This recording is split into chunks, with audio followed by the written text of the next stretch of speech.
సునాద స్వరము జూన్ 3.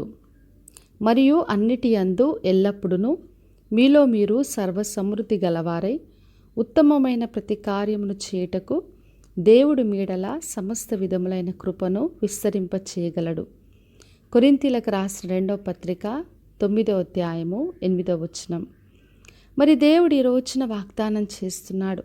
మనం చేసే ప్రతి పనిలో, ఉత్తమమైన ప్రతి కార్యంలో ఎల్లప్పుడూ కూడా తన సర్వ సమృద్ధిని, సమస్తమైన కృపల్ని విస్తరింప చేస్తానని బయలుపరుస్తున్నాడు. మనం ఏ పని చేయాలన్నా దేవుడి కృప మనకు కావాలి, ఆయన సహాయం మనకు కావాలి, దేవుడి సమృద్ధి మనకు కావాలి.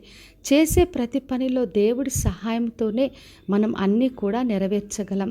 అందుకే ప్రభు బయలుపరుస్తున్నాడు.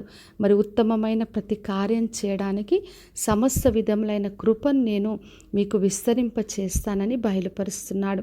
మరి నిర్గమకాండ 36వ అధ్యాయంలో మనం చదివినప్పుడు అక్కడ ప్రత్యక్ష గుడారము, ఆ పరిశుద్ధ స్థలం పని కొరకు కావలసిన వస్తువులను వాళ్ళు చాలా తీసుకొని వచ్చారు. అత్యధికంగా తీసుకొని రావడం వల్ల మోషే ఇంకా చాలు తేవద్దని చెప్పాడు. మరి అక్కడ పనికి కావలసిన దానికంటే ఎక్కువగా సమృద్ధిగా దేవుడు పంపించాడు. మరి వారి ప్రయాణాల్లో వారికి కావలసిన ఆహారం కావచ్చు, నీళ్లు కావచ్చు, ఏ విషయం అవసరత ఉన్నా దేవుడు సమృద్ధిగా వాళ్ళకు అనుగ్రహించాడు. మరి దేవుడు ఎప్పుడు కూడా ఏ పనైనా చేయమని చెప్పినప్పుడు, ఆయన అప్పగించినప్పుడు చేసే ప్రతి మంచి కార్యంలో సమృద్ధిగా దీవించి ఆశీర్వదించే దేవుడు. అందుకే మనం పరిశుద్ధ గ్రంథంలో చూస్తాం, అది ఏ పనైనా, మందిరం పనైనా, ఇంకా ఏ పని దేవుడు అప్పగించినా తన సర్వ సమృద్ధిని ఆయన అనుగ్రహించి ఆ పనులను ముగించాడు. ఎందుకంటే యేసుక్రీస్తు ఈ లోకంలోకి సమృద్ధి జీవం ఇవ్వడానికి వచ్చాడు. యోహాను సువార్త 10వ అధ్యాయం 10వ వచనంలో చెప్పాడు. అందుకే ఆయన దగ్గరికి ఎవరు వచ్చినా కూడా సమృద్ధిగా దీవించి ఆశీర్వదించాడు.